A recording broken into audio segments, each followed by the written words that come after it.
আমার দ্বারা কি অঙ্ক শেখা সম্ভব?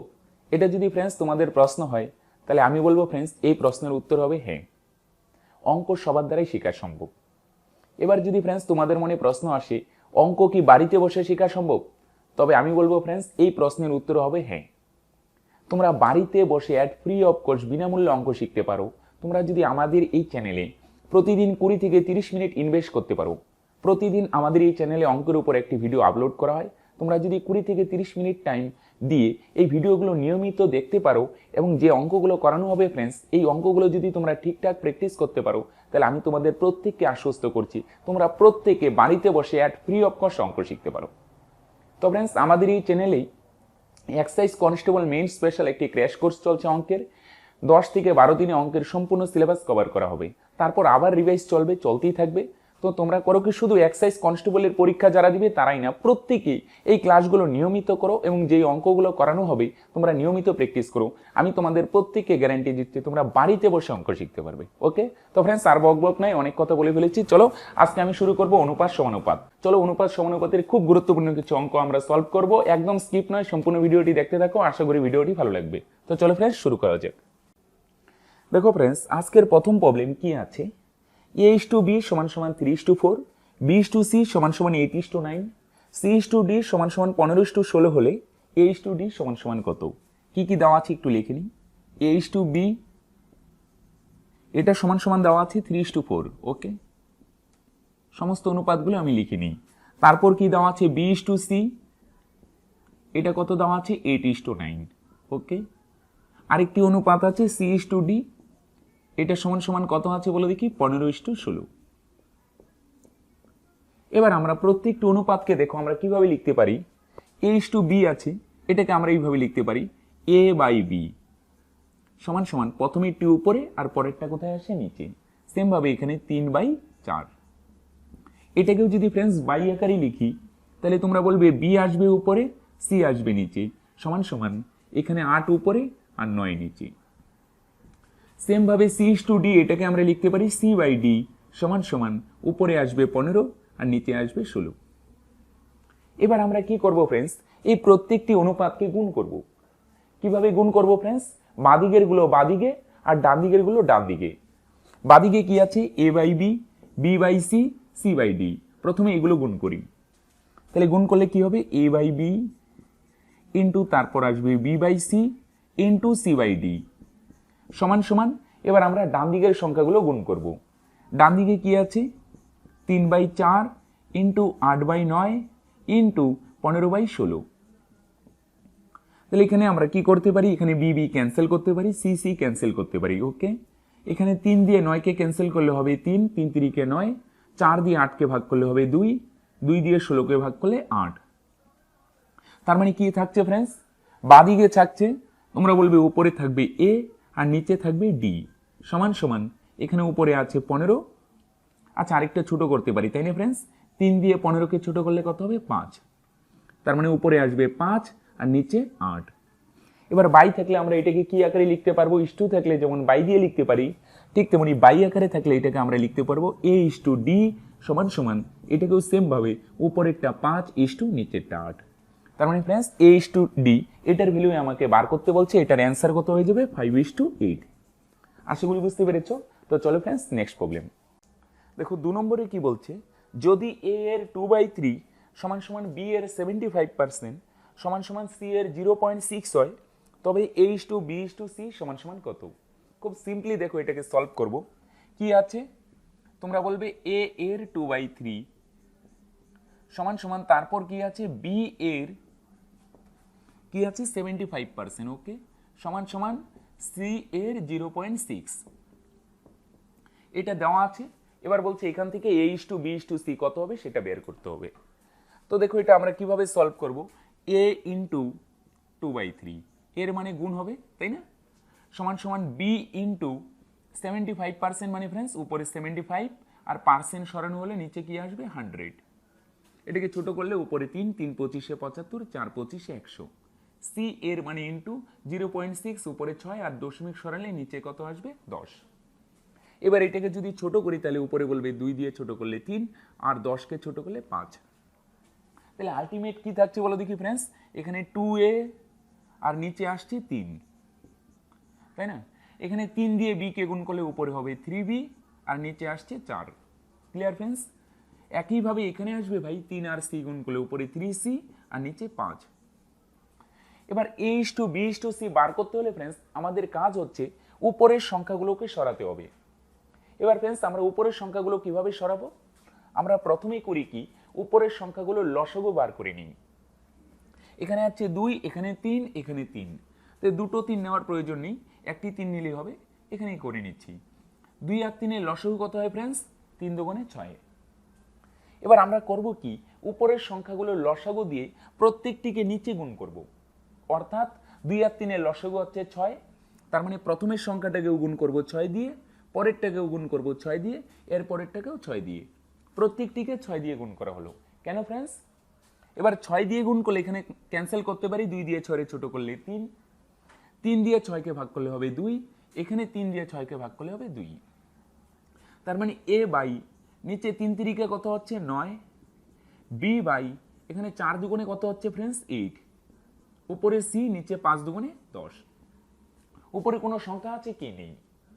তার মানে ফ্রেন্ডস এটাকে যদি আমরা অনুপাত দিয়ে প্রকাশ করি a:b:c, তার মানে a হচ্ছে এর নিচে কত আছে বলো দেখি 9, তার মানে a হবে 9 ইউনিট, b এর মান হবে 8 ইউনিট, c এর নিচে কত আছে বলো দেখি 10, তার মানে c হবে 10 ইউনিট। তার মানে ফ্রেন্ডস a:b:c কত হবে? 9:8:10। এটি বার করতে বলছে, খুব সিম্পলি। তো দেখো 3 নম্বরে কি বলছে, a b ও c এর সমষ্টি 98 এবং a:b = 2:3 ও b:c = 5:8 হলে b = কত? তো দেখো এখানে দুটো অনুপাত আছে, a:b লিখে নিই। a:b কত আছে বলো দেখি? a:b দেওয়া আছে ফ্রেন্ডস 2:3। তারপর আরেকটি অনুপাত আছে b:c = 5:8। প্রথমে আমরা এই দুটো অনুপাতকে কম্বাইন করার চেষ্টা করি। কম্বাইন মানে ফ্রেন্ডস এখানে b এর মান হচ্ছে কত? 3 ইউনিট, আবার এইখানে দেখতে পাচ্ছি b এর মান হচ্ছে 5 ইউনিট। তাহলে একই সংখ্যার দু জায়গায় দুটো আলাদা আলাদা মান আছে, তো দুটো অনুপাতকে আমরা কম্বাইন করে দিই। কিভাবে করব দেখো, আমরা 3টে সংখ্যা আছে a:b:c, 3টি সংখ্যায় লিখে নিই। ওকে, এবার প্রথম যে অনুপাতটা আছে এটা আমরা প্রথমে বসাবো। a:b কত আছে? 2:3, তার মানে a এর নিচে 2, b এর মান হচ্ছে 3। এবার দেখছি c এর ঘর ফাঁকা থাকছে, তো ফ্রেন্ডস কোনো ঘর ফাঁকা রাখা যাবে না। বাঁদিকে 3 আছে, আমরা এখানেও কত বসিয়ে দিব? 3। ওকে, আচ্ছা। এবার আরেকটি অনুপাত আছে, এটা আমরা নেক্সট লাইনে বসাবো। b:c কত আছে? 5:8, তার মানে b এর নিচে বসবে 5, c এর নিচে কত বসবে? 8। এবার আমরা দেখতে পাচ্ছি a এর ঘর ফাঁকা থাকছে। এবার আমি কি বললাম ফ্রেন্ডস, কোনো ঘর ফাঁকা রাখা যাবে না। তাহলে পাশে 5 আছে, এখানে আমরা কত বসিয়ে দেব? 5। ওকে, আচ্ছা। এবার এই দুটো অনুপাতকে যদি কম্বাইন করতে চাই, মানে একত্রিত করতে চাই, তাহলে উপর থেকে নিচ বরাবর গুণ হবে। ঠিক আছে, যোগ বা বিয়োগ নয় কিন্তু ফ্রেন্ডস, হ্যাঁ, উপর থেকে নিচ বরাবর গুণ করে আমরা এখানে বসাবো। তার মানে কত হবে? 5 দুগুণে 10, 3 5 15, 3 8 24 হলো। তাহলে দুটো অনুপাতকে কম্বাইন করে এই নতুন অনুপাত পাওয়া গেল। তার মানে আমরা বলতে পারি a এর ভ্যালু হচ্ছে 10 ইউনিট, b এর মান হচ্ছে 15 ইউনিট, c এর মান হচ্ছে 24 ইউনিট। ওকে, আচ্ছা। তাহলে বলি যদি এবার এদের সমষ্টি কত? 10 আর 15 25, 25 আর 24 কত হয় ফ্রেন্ডস? 10 আর 15 25, 25 আর 24 যোগ করলে হচ্ছে 49 ইউনিট।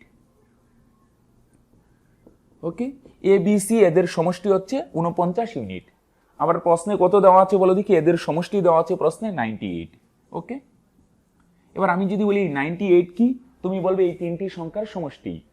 আবার এই 49 ইউনিটটাও কি বলো দেখি? এই তিনটি সংখ্যার সমষ্টি। দুটো সেম জিনিস, তাহলে আমরা বলতে পারি এই 49 ইউনিটের ভ্যালুই হচ্ছে 98।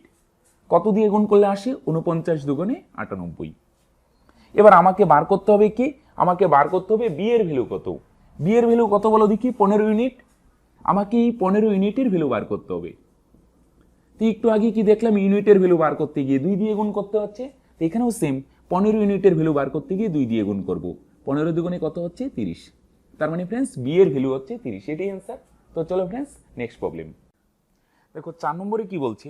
a:b + c = 1:3 এবং C:A+B সমান সমান 5:7 হলে B:A+C সমান সমান কত? তো দেখো এখানে কি আছে, A:B+C সমান সমান 1:3। আচ্ছা, এবার এখানে কি দেওয়া আছে, C:A+B এটা সমান সমান দেওয়া আছে 5:7।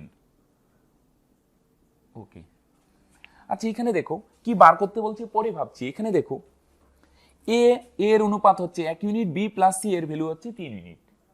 তাহলে বলো দেখি এ প্লাস বি প্লাস সি তিনটে সংখ্যা মিলে কত ইউনিট হচ্ছে, বলো দেখি। 3 আর 1 4 ইউনিট। এ এর value 1 unit, B plus C এর ভ্যালু 3 ইউনিট।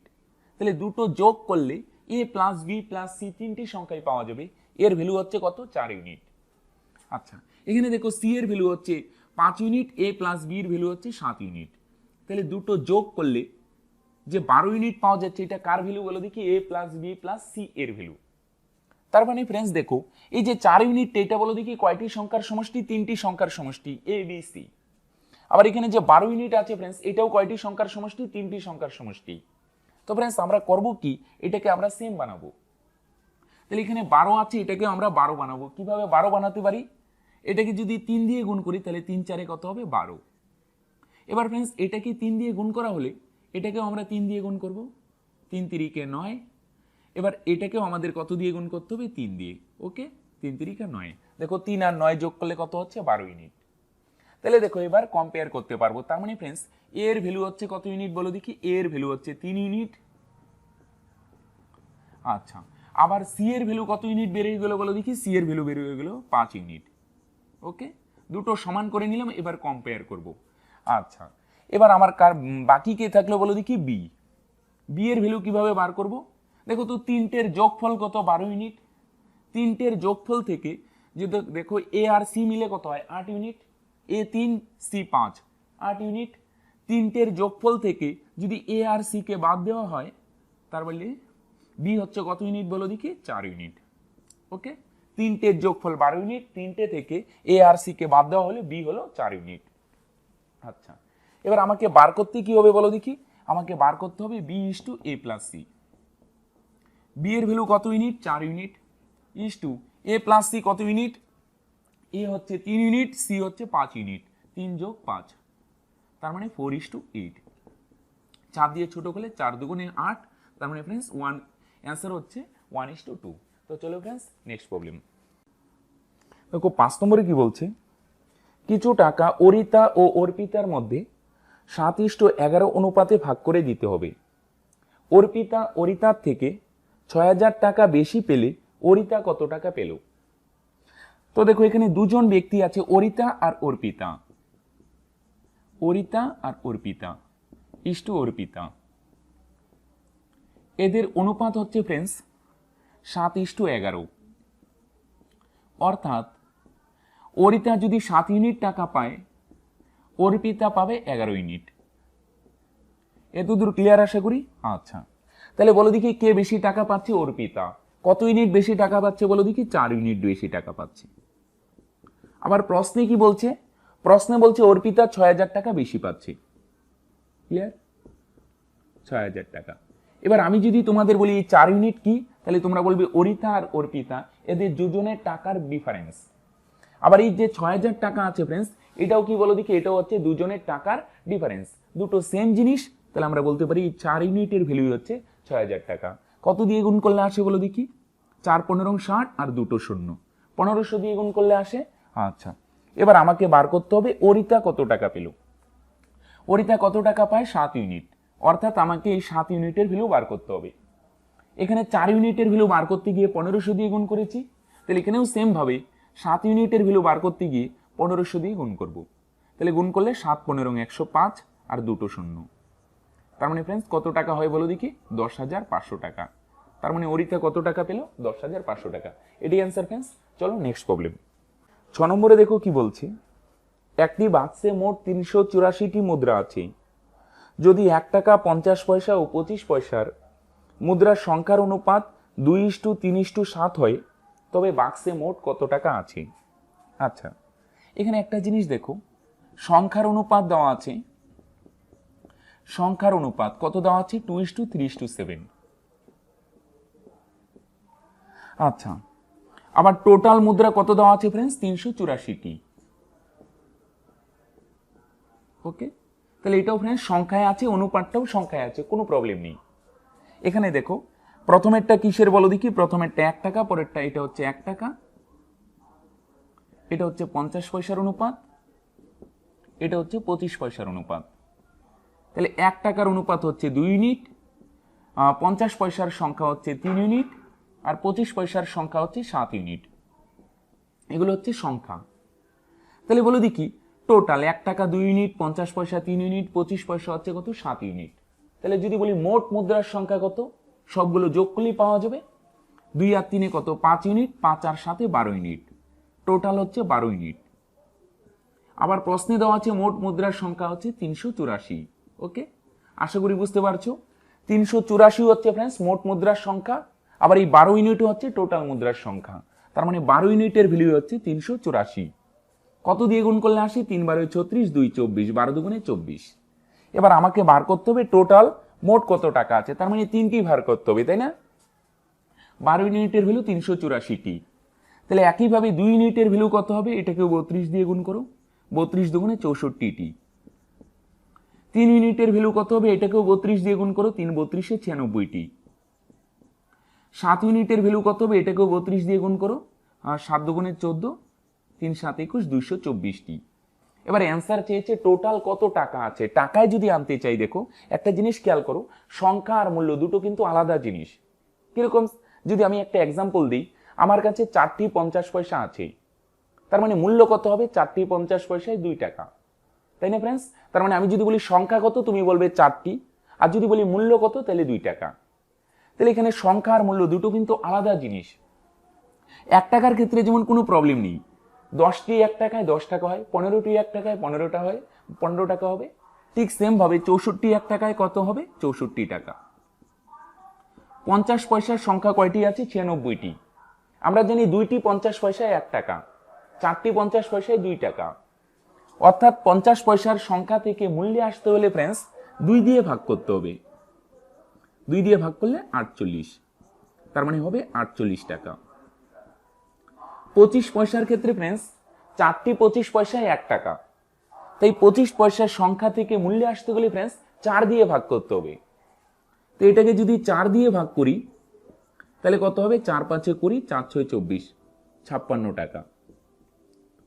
তাহলে ফ্রেন্ডস মোট কত টাকা আছে, 3টি যোগ করলেই পাওয়া যাবে। 3টি যোগ করলে কত হবে, তাহলে মোট টাকা হবে 64, তারপরে কত 48, তারপরে কত আছে 25 পয়সাগুলো মূল্য হচ্ছে 56।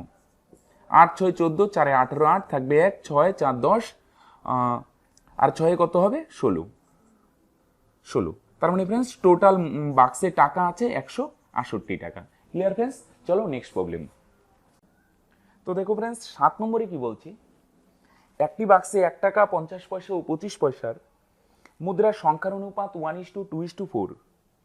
ওই বাক্সে মোট 393 টাকা থাকলে মোট কতগুলি মুদ্রা আছে। তাহলে এবার দেখো একটা জিনিস, এখানে অনুপাতটা কিসের দেওয়া আছে, সংখ্যার অনুপাত কত আছে বলো দেখি, 1:2:4। আর বাক্সে মোট টাকা আছে কত, 393 টাকা। 393 টাকা, তার মানে ফ্রেন্ডস 393 বাক্সে টোটাল টাকা আছে 393। এটা হচ্ছে ফ্রেন্ডস মূল্য, আবার অনুপাতটা দেওয়া আছে সংখ্যার। তো ফ্রেন্ডস আমরা করব কি, এই সংখ্যার অনুপাত থেকে আমরা মূল্যের অনুপাতে যাব। দেখো ফ্রেন্ডস 1 টাকার ক্ষেত্রে কোনো কিন্তু প্রবলেম নেই। 1 টাকার দেখো সংখ্যা আর মূল্য দুটো সেম হয়। কিরকম, আমি যদি বলি আমার কাছে 10টি 1 টাকা আছে, তার মানে মূল্য হবে 10 টাকা। আমি যদি বলি আমার কাছে 15টি 1 টাকা আছে, তার মানে মূল্য 15 টাকা। সংখ্যা আর মূল্য দুটো সেম। 1 টাকার সংখ্যা 1 ইউনিট, তাহলে মূল্য হবে 1 ইউনিট। আর 50 পয়সার দেখো ফ্রেন্ডস সংখ্যা থেকে যদি মূল্যে আসতে চাই, কিভাবে আসবো, আমরা জানি দুটো 50 পয়সায় 1 টাকা, অর্থাৎ 50 পয়সার সংখ্যা থেকে যদি মূল্যে আসতে চাই, তাহলে এটাকে 2 দিয়ে ভাগ করব। আর 25 পয়সার সংখ্যা হচ্ছে ফ্রেন্ডস 4 ইউনিট। এবার আমি সংখ্যা থেকে যদি মূল্যে আসতে চাই, কিভাবে আসবো, তোমরা বলবে 4টি 25 পয়সায় 1 টাকা, তাই 25 পয়সার সংখ্যাকে যদি মূল্যে ট্রান্সফার করতে চাই তাহলে 4 দিয়ে ভাগ করব। তাহলে এখানে 2 2 ক্যান্সেল, এখানে 4 4 ক্যান্সেল। তার মানে অনুপাতটা কত হবে ফ্রেন্ডস? 1:1:1, তিনটে সেম। এগুলো মূল্যে চলে আসলো। তার মানে 1 টাকাগুলো মিলে 1 ইউনিট, 50 পয়সা মিলে 1 ইউনিট, 25 পয়সাগুলো মিলেও 1 ইউনিট। তাহলে টোটাল মূল্য কত? 1 একে 2, 2 একে 3 ইউনিট। তাহলে বাক্সে মোট মূল্য হচ্ছে 3 ইউনিট। এত ইউনিট টাকা আছে। আবার প্রশ্নে দেওয়া আছে ফ্রেন্ডস বাক্সে টোটাল টাকা আছে 393। তাহলে ফ্রেন্ডস আমি কি বলতে পারি? 3 ইউনিটের ভ্যালু হচ্ছে কত? 393। এটা হচ্ছে ফ্রেন্ডস টোটাল মূল্য, এটা হচ্ছে টোটাল মূল্য, দুটো সেম জিনিস। তাহলে এটার ভ্যালু হচ্ছে 393। কত দিয়ে গুণ করলে আসে? 3 × 39, 3 কে 3, 131 দিয়ে গুণ করলে আসে। তাহলে সেম ভাবে এই 1 ইউনিটের ভ্যালু কত হবে? 131 টাকা। এই 1 ইউনিটের ভ্যালু কত হবে? এটাকে 131 দিয়ে গুণ করলে 131 টাকা। এই 25 পয়সার মূল্য কত হবে? এটাকে 131 দিয়ে যদি গুণ করি 131 টাকা। এতদূর আশা করি ক্লিয়ার। 1 ইউনিটের ভ্যালু 131। এবার একটা জিনিস খেয়াল করো, এটা কিন্তু ফ্রেন্ডস 1 টাকা। এটা কি ছিল? 50 পয়সা। আর এটা কি ছিল? 25 পয়সা। তাহলে 1 টাকাগুলো মিলে 131 টাকা। তার মানে ফ্রেন্ডস মুদ্রাও কয়টি আছে? তোমরা বলতে পারো মুদ্রাও আছে 131টি। 1 টাকার ক্ষেত্রে কোনো প্রবলেম নেই, কিন্তু 50 পয়সার ক্ষেত্রে একটু প্রবলেম আছে। কিরকম প্রবলেম দেখো, 1 টাকা বানাতে গেলে দুটো 50 পয়সা প্রয়োজন। ঠিক সেম ভাবে 131 টাকা বানাতে গেলে কয়টি মুদ্রা প্রয়োজন? 131 × 2, অর্থাৎ 262টি। 25 পয়সা, সমস্ত 25 পয়সা মিলে হচ্ছে 131 টাকা। এখানে একটু প্রবলেম আছে। কিরকম ফ্রেন্ডস? 1 টাকা বানাতে গেলে 4টি 25 পয়সা প্রয়োজন। ঠিক সেম ভাবে 131 টাকা বানাতে হলে কয়টি 25 পয়সা প্রয়োজন? 131 × 4। তাহলে গুণ করলে হবে 4, 4 × 52, 524টি। তার মানে 1 টাকার সংখ্যা হচ্ছে 131, 50 পয়সার সংখ্যা হচ্ছে 262, তারপর 25 পয়সার সংখ্যা হচ্ছে ফ্রেন্ডস 524। তার মানে ফ্রেন্ডস মোট মুদ্রা আছে 4 2 6 1 7, 6 2 8 3 11 1 থাকবে 1, 6 2 8 1 9, 917টি। Clear friends? মোট মুদ্রার সংখ্যা হচ্ছে 917। আশা করি বুঝতে পেরেছো। চলো নেক্সট প্রবলেম দেখো ফ্রেন্ডস। 8 নম্বরে কি বলছে? পাইপের মধ্য দিয়ে জল প্রবাহের হার পাইপের ব্যাসার্ধের বর্গের ব্যস্তানুপাতি। 2 সেমি ও 4 সেমি ব্যাসের দুটি পাইপের মধ্য দিয়ে প্রবাহের অনুপাত কত? আচ্ছা এখানে দেখো প্রবাহটা কি বলছে? পাইপের মধ্য দিয়ে জল প্রবাহের হার পাইপের ব্যাসার্ধের বর্গের ব্যস্তানুপাতি। তার মানে কি? দুটো পাইপের দেখো, প্রথম পাইপ আর দ্বিতীয় পাইপ, এদের ব্যাসার্ধ যদি বলি কত হবে ফ্রেন্ডস? ব্যাসার্ধ মানে ব্যাসের অর্ধেক। প্রথমটির ব্যাস হচ্ছে 2 সেমি, তার মানে ব্যাসার্ধ হবে অর্ধেক, 1 সেমি। দ্বিতীয়টির ব্যাস হচ্ছে 4 সেমি, তার মানে ব্যাসার্ধ হবে অর্ধেক, অর্থাৎ 2 সেমি। তাহলে ব্যাসার্ধের অনুপাত কত? 1:2। এবার প্রবাহের অনুপাত কি হবে? প্রবাহের অনুপাত হচ্ছে ফ্রেন্ডস ব্যাসার্ধের বর্গের ব্যস্তানুপাতি। বর্গ মানে কি ফ্রেন্ডস? স্কয়ার। আর ব্যস্তানুপাত মানে অনুপাতগুলোকে উল্টে দিতে হবে। উল্টে বলতে প্রথম অনুপাতটা চলে যাবে পরে, আর পরের অনুপাতটা চলে আসবে প্রথমে। তাহলে কি? বর্গের ব্যস্তানুপাতি। বর্গ মানে স্কয়ার করে পরে চলে যাবে, স্কয়ার করে উল্টে। আর এটার কি হবে? 2 স্কয়ার, আর মাঝখানে ইস্টু। আশা করি বুঝতে পারছো। বর্গ মানে ফ্রেন্ডস স্কয়ার, আর ব্যস্তানুপাতি মানে প্রথমেরটা চলে যাবে পরে, আর পরেরটা চলে আসবে প্রথমে। এবার 2 স্কয়ার ভাঙলে কত হবে? 4, 1 স্কয়ার বানালে 1। তার মানে ফ্রেন্ডস প্রবাহের অনুপাত হচ্ছে 4:1। আশা করি ক্লিয়ার। তো ফ্রেন্ডস আজকে এই পর্যন্তই। আগামীকালকে দেখা হচ্ছে অনুপাত সমানুপাতের পার্ট 2 নিয়ে। ওকে ফ্রেন্ডস, আজকে এখানে শেষ করছি।